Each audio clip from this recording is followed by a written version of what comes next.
if we could come to more of a consensus about what was going to happen, then things could proceed in a bit more orderly of a fashion. So anyone who's in this industry, you're in for a chaotic financial ride over the coming, many years. I'm Tor Bair from Enigma. Welcome to Decentralize This.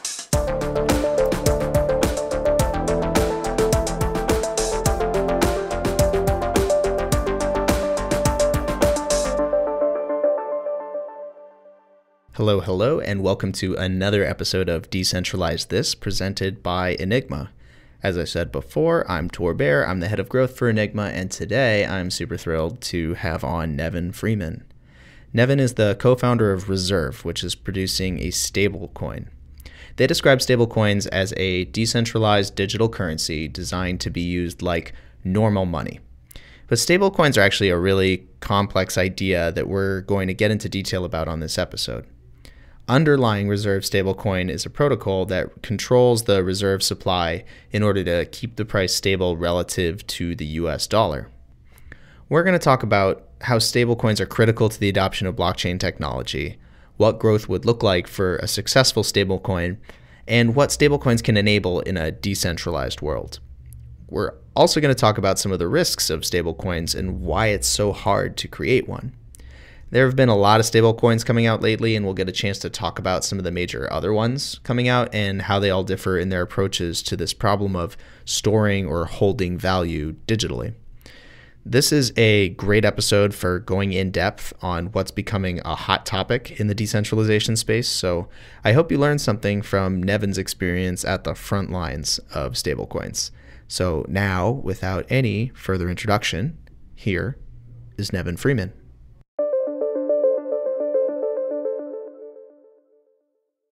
Nevin Freeman, it is really good to have you here on this episode of Decentralize This. Welcome.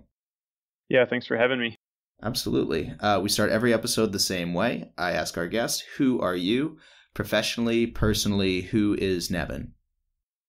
Yeah, I'm someone who is convinced that some of the biggest problems in the world are actually solvable, and that some of the sort of out there opportunities can actually be capitalized on if humans work together well enough. And I'm looking for ways to coordinate people to make that happen over the course of time.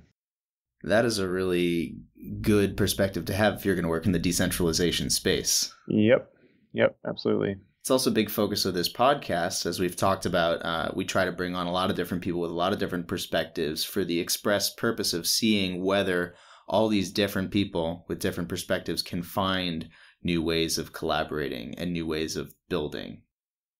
So I think that you're a great guest. Yeah, well, I'm excited to be part of the experiment. Well, we all are. So I think it's a good place to be right about now. Let's talk about where we are now, especially with Reserve. So that's your current project. And I want to talk about how did you get from what you've been doing, let's say, for the last 5 years? How did you get to where you are now with Reserve? What were you working on in the past that inspired you to get to this point now? Yeah, that's a good question. So one thing that I've personally thought a lot about and sort of been spending years preparing to try to address is the future of artificial intelligence. And in doing that, I've thought a lot about, what is it that causes everyone to devote effort to whatever it is they're doing day in, day out, right? If you look around at all the people, we're all sort of scurrying around and doing things all the time. Like, how do we sort of collectively decide? And fundamentally, that kind of comes down to money, right? So this financial system, this capitalist system is like, it has lots of flaws, but it's also, that is kind of the way that we all collectively organize and decide who's going to do what on any given day of the week. And so that kind of led me to spending a bunch of time puzzling about, well, how does money work? How did it come to be the way that it is? Is it possible that we could improve it? And the part of the world that's seeing the most innovation in money right now is cryptocurrency. And so it was very natural to kind of think about, well, if you get programmable money, does that allow you to actually improve the way that human coordination works? And kind of getting to Reserve is actually kind of only step one in that much, much bigger picture, where the way I see it, the very first thing that we're trying to do is take a functional monetary unit, the US dollar, and essentially export that stability into a bunch of regions of the world that don't have access to it right now, for various complicated reasons.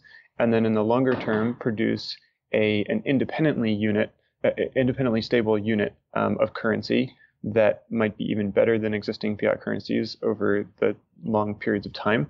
But then even beyond that, there's a whole lot more that I'm excited to experiment with once you get sort of money on the blockchain in terms of how it actually works. So yeah, that's kind of how I got into it. And it sounds like, that's a little bit of the history of how we got here. And it sounds like there's a ton of steps after this. That reserve, as you said, is step one. So we're solidly in the middle stages here of the evolution. Yeah. I'm curious here, like, what were you working on like immediately before? Like, what was the genesis of Reserve? Like day one, when Reserve launched in your mind, like what was the first day of Reserve in your mind? When did it really come to be? Yeah, that's a good question. So I've spent several years helping put together a company builder, which is this group of people that are sort of ambitious in the way that I am, where we recruit people in advance of them having any particular project or company. So it's not quite like an incubator. You sort of start a little more ground up. And so the genesis of Reserve in terms of day one was, kind of, how do I put this? It's like, two things attracted us to this project. One is just straightforwardly the opportunity to make money. We have these huge things we want to do in the future. We really want to make a lot of money so that we can fund a bunch of that stuff. Some of that stuff is not profitable, and so you have to have the money in advance. And then the other, like I said, is this fascination with how to coordinate humans better. And so essentially, we and I had thought a lot about how to make cryptocurrency work from an intellectual perspective. Last year, when so much momentum started to build, especially in the mainstream about it, we sort of turned our attention back to cryptocurrency and asked ourselves, could we make a lot of money and simultaneously make some contribution to how human coordination works? And so then specifically that led to us making a list of all the problems with Bitcoin on a whiteboard and asking ourselves, could we actually solve all of these, either all at once or the crucial ones up front and then the rest of them over time? I want to see this whiteboard. Yeah. It was. What was on the whiteboard? What did you have up there? So, a lot of things that people talk about commonly, about like the transaction speed, and privacy issues, in terms of like the speed of the technology that actually allows you to make private transactions, and then stability. I mean, stability was number one on the list, for right from the very beginning. But then there kind of start to be actually challenges where they have a tension, where solving one makes the other more difficult. And these are where it starts to get tricky, in our opinion. So, for instance, people and companies will tend to have the incentive for full privacy, right? They would like it if no one out in the market knew how much money they had or who they were sending money to, etc. Governing bodies, of course, want the opposite. They want full visibility, if they can get it, into who has how much money and who's sending money to who else. And so then kind of the end game, like win state from those different perspectives might be totally different. And so the way we see that is like, how can we create a system that actually kind of appeases both groups, and actually preserves enough power of some regulators to get information about what's going on, so that the basic principle of being able to like follow the money to stop crime isn't completely sort of thrown to the wayside, but then still permit privacy in many, many instances where it makes sense to. And so those are like some of the more tricky challenges that we alighted upon when we were thinking that through. Yeah, they're definitely tricky challenges, especially around the privacy aspect. Is something that in Enigma we think a lot about, as well as the scalability aspect. I mean, you're attacking some of the most fundamental challenges when it comes to decentralized technologies, and you're trying to improve on something, Bitcoin, that is really the first experiment at scale, most would say, with trying to decentralize the banking system. Right. And now you're doing this with stablecoins. And I think you're alluding to the fact that a stablecoin is very different from Bitcoin. So for the audience, what is a stablecoin and why would we need one? Yeah. So, a stablecoin is you can sort of think of the ideal stablecoin as having all of the good properties of Bitcoin, but having a value or a purchasing power that stays the same over time. And so the simplest way to think about that is that it has a price that stays the same, a price denominated in some fiat currency like US dollars. Mm-hmm. So if you have a stable coin where the coin is always worth $1, then that's approximating a stable coin. In the sort of purest sense, a stable coin would have a value that doesn't change, such that even if the US dollar goes up or down in value, the sort of real purchasing power of that coin, in one region or around the world stays the same. And then for the question of what's the purpose? There are actually many different possible applications of a stablecoin. And so there are some purposes that we're particularly excited about that I'm happy to describe. But we also kind of see it as an open-ended thing where once we create it, probably we'll be pretty surprised by a lot of the things that other people out in the world use it for. It's kind of the ultimate generic platform in the way that money generally is. But so, some applications that we're excited about, number one is basically basically offering to people who are in inflationary currency zones an asset that they can use to store their value without losing money. And to put that concretely, there are a bunch of countries in the world, 10, 20, kind of depends on whose numbers you refer to, where the annual inflation is over 20% per year. So in many of those cases, that's like you're paying sort of a tax of like 50% or something per year on all of your money, not just on your income. And so that really sucks, right? That really gets in the way of basic economic functioning if you really essentially can't store your money without losing it. And so stablecoins are, kind of a technological hack that allow people to get access to stable currencies in situations where they otherwise wouldn't be able to, because usually their local governments don't want them to for various reasons. And it's a bit contentious, like whether that's a good thing or a bad thing to provide them with that access, but we think it's a good thing. And so that's one application we're pretty excited about. I just talked about stablecoins a bit on our last episode with Anthony Pompliano, and we were talking about growth and adoption of all of these different kinds of digital assets. So I'm curious what you think growth looks like, healthy growth looks like for a stablecoin, given everything you've just said about how it's supposed to, reflect something that's, traditionally valued like the US dollar. It's supposed to be a peg, essentially. It's not supposed to fluctuate wildly in price. That's kind of the idea. But what people associate with growth very often in the crypto blockchain ecosystem, they don't think something is growing unless the price of the token underlying the network, let's say, is growing. I don't think that you or I agree that that's the case. So what does healthy growth look like for a stable coin? Yeah, it's a great question. And there's kind of a few different perspectives you can take. So one is that a lot of stablecoin systems have multiple tokens. And reserve is one of those where, in our case, there's a secondary token called reserve shares. And the purchasers of reserve shares contribute capital to help bootstrap the system. And then if reserve is adopted as a currency, then they stand to be rewarded for that support in the long term. So in that sense, you could look at the value of reserve shares as a metric. But the way we think about it isn't exactly about that. It's more about kind of from this perspective of helping people save money. It's like sort of how much value is not being lost because of people being able to store their value in a stable way. And so a reasonable approximation of that could just be the total outstanding units of a stablecoin that are actually, being held by populations like this.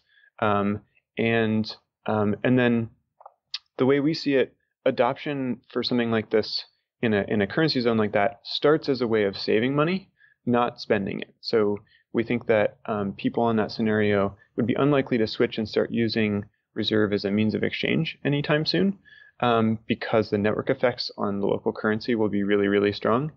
In the long term, sort of a measure of extreme success could be, actually a mass migration from using it just as a sort of niche savings asset to really using it as the main means of exchange, where at that point, a currency like Reserve would be pretty cemented in place, kind of in the way that fiat currencies are.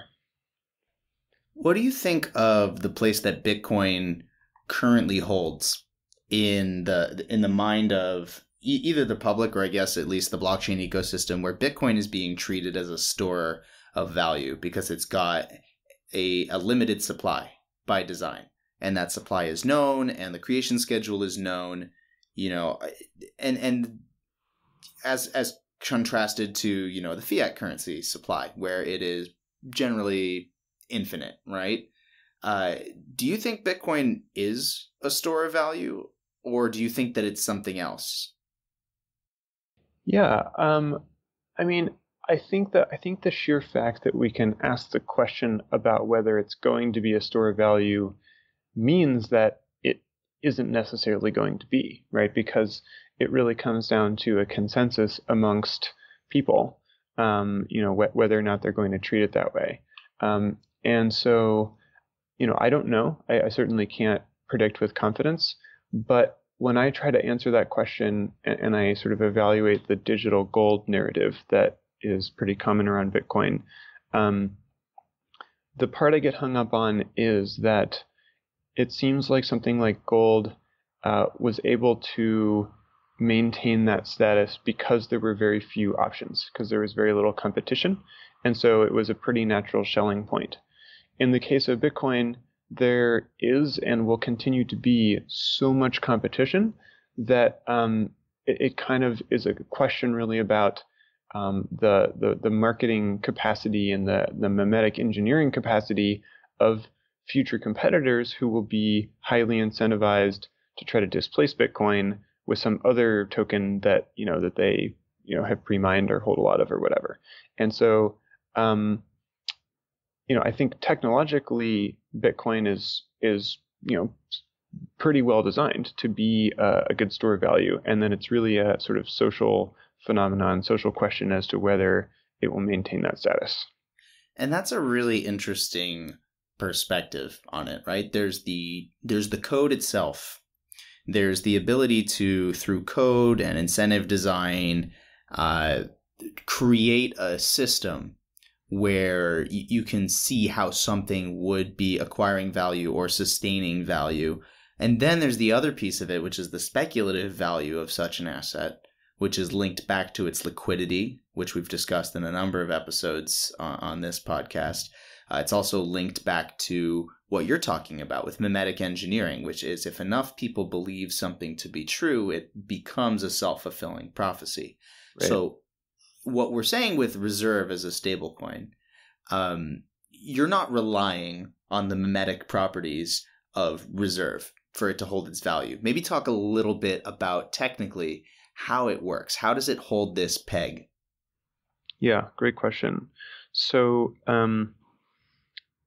fundamentally, the way that Reserve works as a currency is that you have a token that's backed by a pretty diversified basket of other assets. Mm-hmm. And those other assets are real world assets, commodities, and currencies at least at the beginning, and in the long term, possibly like other things like securities. And so what that means is that you're basically taking a bunch of assets that already exist, for whom there is an existing consensus roughly about their value, so they're not too volatile, and then aggregating them together. And so then through that diversification, producing a portfolio that's kind of more stable than maybe any one of the individual assets in the portfolio, and then issuing a token that represents some share of that portfolio, some portion of that portfolio. And that makes it so that you can take this sort of natural stability that has occurred, with the consensus value of a bunch of different asset classes from around the world, and sort of impute that into a blockchain token that can be used as a currency. And the reason why we're doing it that way, I mean, there's a bunch of reasons, and it takes a while to get into, but the reason we're doing it that way, one reason is because it makes it so that you can eventually have a portfolio that doesn't have currencies in it, where you no longer need to peg to the US dollar, to the euro, or to any fiat currency. As long as those assets in that portfolio themselves can maintain a relatively stable value, and the whole decentralized issuance and redemption process is functional, then you can have, a currency that can retain its value even if fiat currencies are experiencing problems. In the short term, that's not feasible because all of those different asset classes haven't been tokenized yet. And so at the very beginning, the portfolio will be, very simple in comparison, probably like a small handful of tokenized currencies that's over collateralized to make it sort of extra safe. But yeah, so that's kind of our take on it and what we're trying to do with it. I read on your blog, on the Reserve blog, you guys did a massive analysis of one other stablecoin in particular with MakerDAO and DAI. Yep. And it was really interesting that you chose to do that at all. A lot of people would not go into such depth about, some might see it as a competitor to the value proposition that you're trying to create. And it's not like this was a takedown. It was just like a very nuanced look at how they had structured their own stablecoin. So what inspired you to do such a thorough analysis and then make it public? And then what was the reaction when you did that? Yeah, that's a good question. Inspired us. I mean, Maker is, I think, one of the most interesting stablecoin projects in existence. They sort of were the first algorithmic stablecoin, after BitShares at least. Mm-hmm. And at first, it was really hard for us to understand how the Maker system worked because it was very complicated. And we would kind of oscillate back and forth between like, we should take the time to fully understand this and see, like, have they solved it? And if so, maybe we don't do this project because maybe it's handled, versus like, it's going to take so long, we have to work on our own technology. Eventually, we did take enough time to really deeply mechanistically understand it, and it taught us some interesting lessons, and we found what we felt were a couple of interesting flaws and then a lot of cool properties. And why did we publish it? I mean, we'd already taken so much time to understand and analyze the system, that writing it up, that itself actually wasn't that costly. And we just felt that, Maker is very hard to understand because of its complexity, but also because the documentation has changed over time. We figured we could publish something that would help people understand it.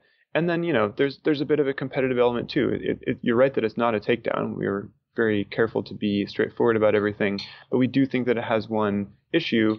And we kind of wanted to say, like, look, there are all these things you can learn from this platform, but here's the reason why we don't think this is the best way to do it. And, as soon as we publish what we're working on, which we're very excited to do, we're going to publish it very soon, we'll sort of be able to talk about, like, this is the better way, and this is why we think that this is the better way. So that's just one example of a stablecoin, and you're right that they've done something very interesting. There's some other stablecoins as well, or at least purported stablecoins, and we recently had this situation with Tether.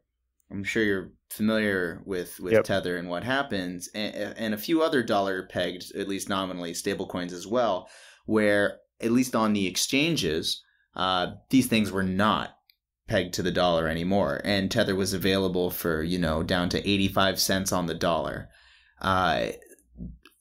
Was that an instance of a stablecoin peg actually failing, or was that just like a short-term arbitrage opportunity? And what would happen? Like, what would happen if there were a stablecoin like that? A lot of people think that Tether underpins a lot of the growth in the blockchain space, at least for these valuations.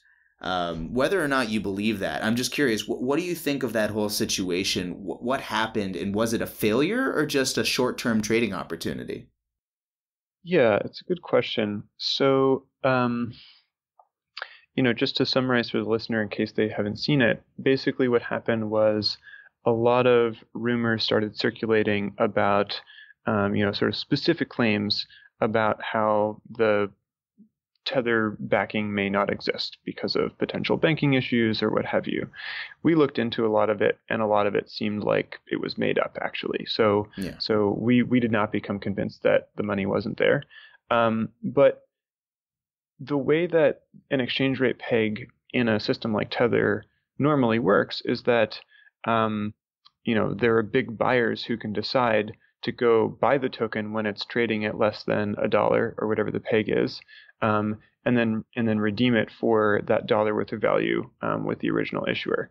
And if enough rumors or even accurate information starts circulating that dissuades those big buyers from believing that they actually could buy and redeem and take advantage of that arbitrage opportunity, then the token will start to trade at a discount. And I think that's what we saw. Mm-hmm. There was a temporary sort of drop in confidence, and I think it started to return now.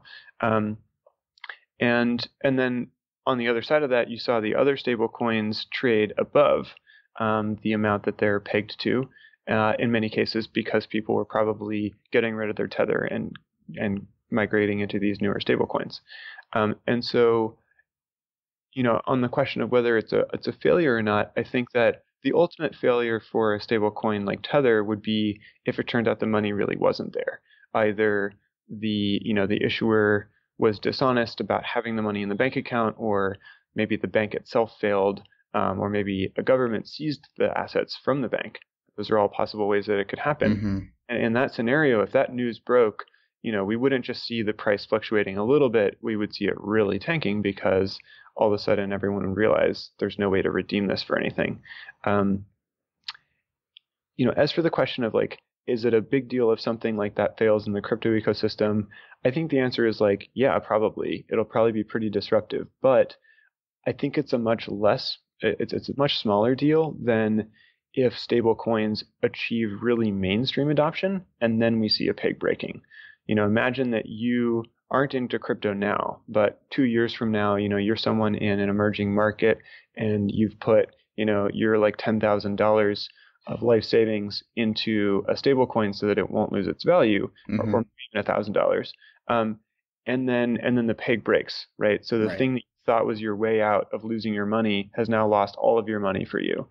That's a terrible, initial introduction. It's bad for those people. And it would be a major setback, I think, for the entire sort of story of cryptocurrency, because it's could be that this first major real world use case causes a financial upset that regulators really don't like. And so it could make it much harder to continue the experiment. So that's kind of the failure scenario that we obsess about avoiding the most. Yeah, it definitely speaks to how nascent these markets actually are, that a few rumors, right, can destroy enough investor confidence that they wouldn't engage in the obvious arbitrage of buying something for 90 cents on the dollar and then immediately redeeming that 90 cents for $1. It's about as risk-free a trade as you can make, assuming the money is actually there. But I guess the parallel would be something like a money market breaking the buck. Or I remember trading the currency markets when some of these other pegs failed, like when the Swiss franc peg failed. And then there were these situations in history where the British pound peg failed. This is not unique to the cryptocurrency space, and it's not unique to stablecoins. And I think the reason people genuinely worry about this happening is because it's not just a problem for stablecoins. It's a problem for currencies. Period. People can foresee these kinds of scenarios because they've happened with traditional currencies. Yeah, I think that's a great point. We've spent a fair amount. Well, we've spent a lot of time thinking about this stuff from first principles, but we've also spent a lot of time trying to study what's happened. Exchange rate pegs are not new. They've been around for a long time in various different forms. And so, there's kind of the sense in which a stablecoin is a new technology in crypto, but an old technology for the world. Yep. No, it's a good perspective to have. And obviously, you're very serious people tackling very serious problems. I think that it's very responsible that, a lot of technical innovations kind of get designed in a vacuum in the sense that they are sort of agnostic towards history. And they're just like, well, technology is different now. We can build newer, better things. It's no longer relevant. Whereas I think, especially in the case of crypto economics, it's really just economics. There's a lot of lessons that we can draw from historical successes and failures. And ultimately, most currencies have failed, right? We don't use Roman coins. And we're not transacting in gold for the most part. Just things change.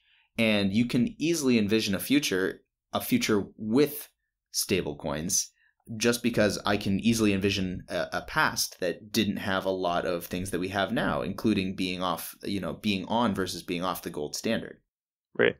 So let's assume things change. You alluded at the beginning of our conversation about this phase 2, right? Like, let's say Reserve succeeds. Let's say we pull this off. We have this stablecoin taking on all of the good qualities of digital money and reducing some of the current limitations with digital assets, with digital cash. What happens next? We've got a stablecoin. Let's be visionaries for a second. I know you like to do this. What are we building next? I think that you're right. I do like thinking about these scenarios. But I will say that I kind of think that whatever we guess now, there's almost no chance that we'll be right because it's so open-ended and so many different actors will be involved in shaping it. But with that caveat, I will go ahead and speculate. So, thank you. One thing I've started to think about lately is that, if you imagine you are the founder of a new company and you're running an internet business of some kind that is dealing with people's bank accounts and credit cards to process payments, and you're operating in one jurisdiction, and then you want to move your service to a new jurisdiction. Well, you have to set up new banking relationships. You have to learn a new financial system. You have to deal with the difficulties of transmitting money back and forth, even just between your sub-branches as an international corporation. I think that there's a lot going on there that you can sort of actually just get around if you have or not get around, you just don't even have to think about it in the first place if you have a single global database of money. And that's kind of one example where I think that the impact of that, it's kind of like mundane and sort of feels sort of like, a detail about accounting that nobody wants to think about. It's not part of a sexy consumer story, but it might actually really notably change the experience and the feasibility of scaling businesses around the world. And so it could be that does something important for the globalization of various different services. And I share the non-sexy example because I think it illustrates the fact that there might be a bunch of kind of things behind the scene like that happen. But let me give another one. So right now, if you want to create a new financial instrument, that's usually implemented with basically a legal framework, right? It's like, okay, we'll make an agreement between two parties. We'll formalize our mutual understanding of who will give money back and forth to whom under what circumstances. And that's something that, where the legal system permits us to do that. And so that's allowed us to really massively kind of complexify our systems for, capital allocation and formation and so on, which many argue has been a really useful thing for the global economy.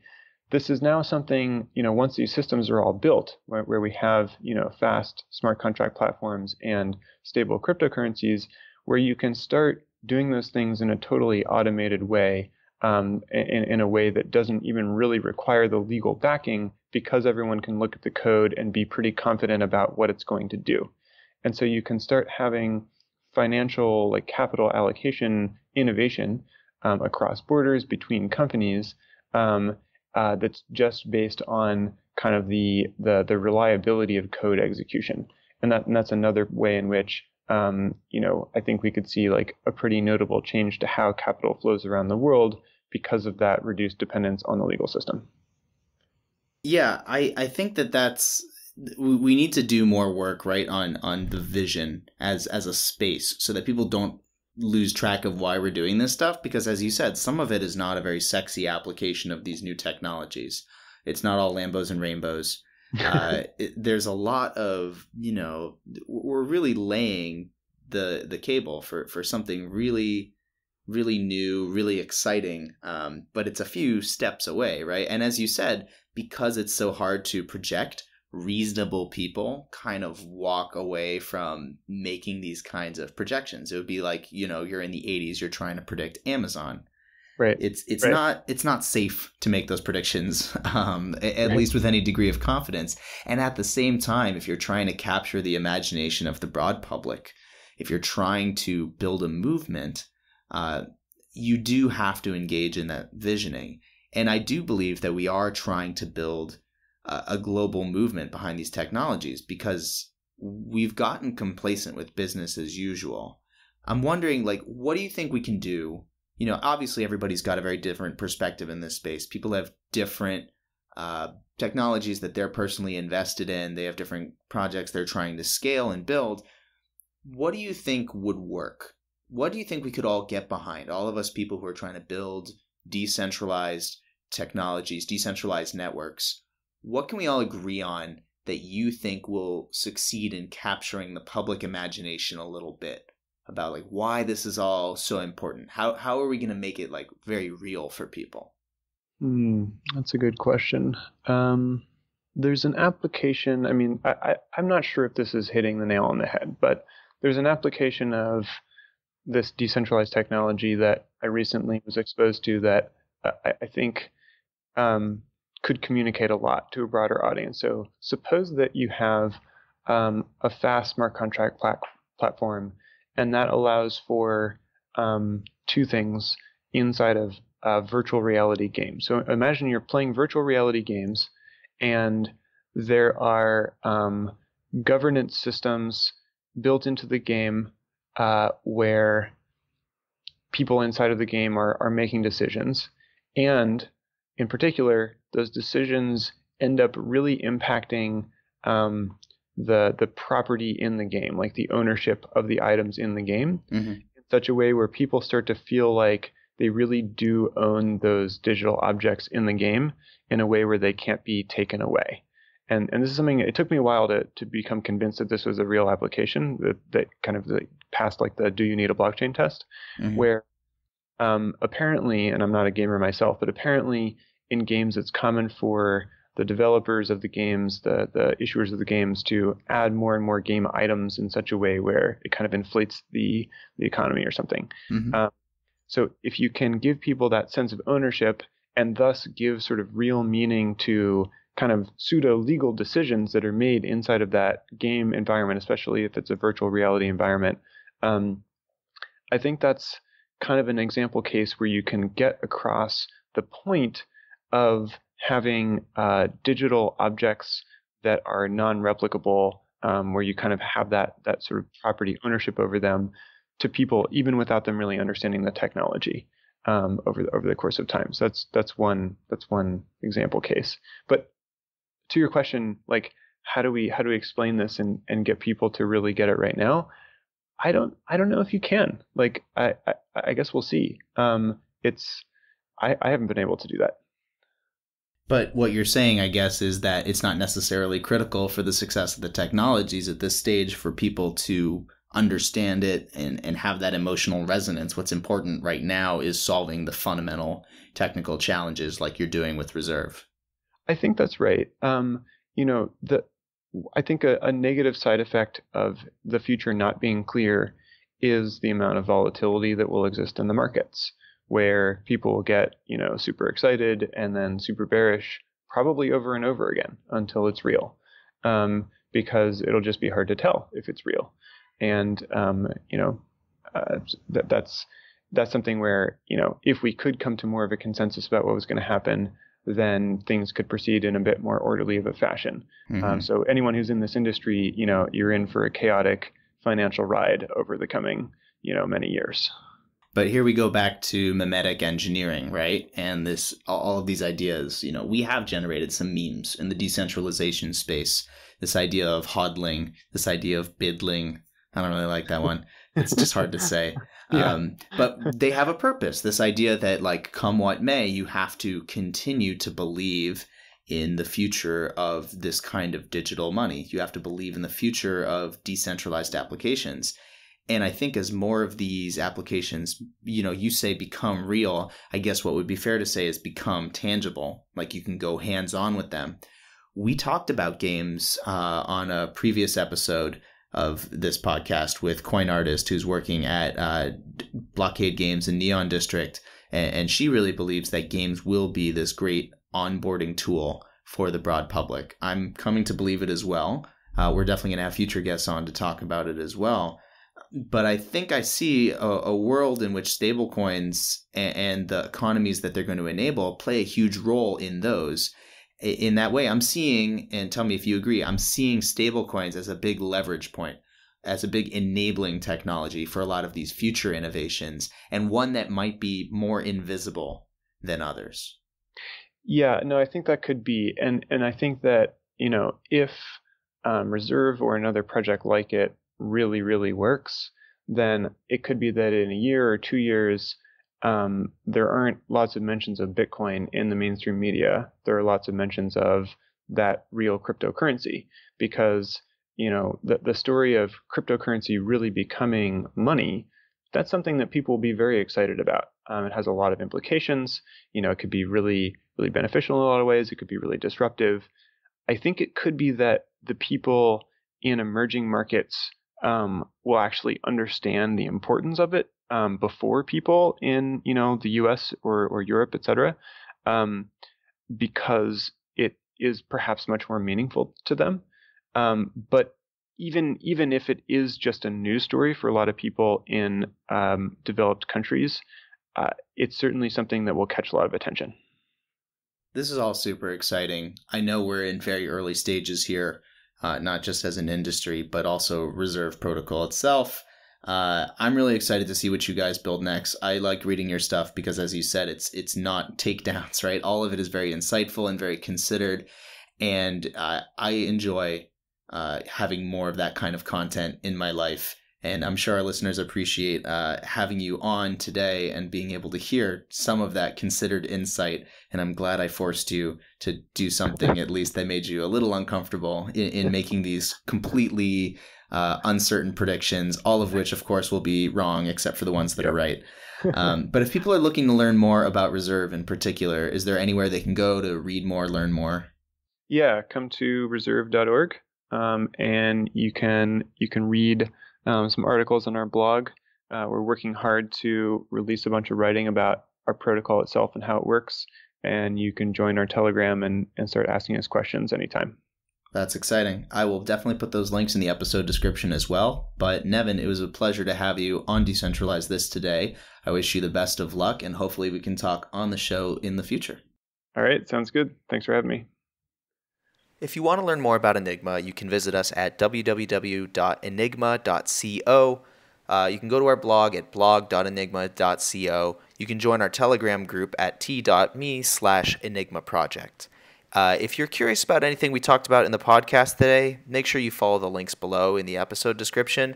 Make sure to subscribe to us on YouTube or follow us on Medium so you don't miss our next awesome episode and interview. Otherwise, thank you for listening. We hope to see you next time on Decentralize This. I'm Tor Bair. Have a great day.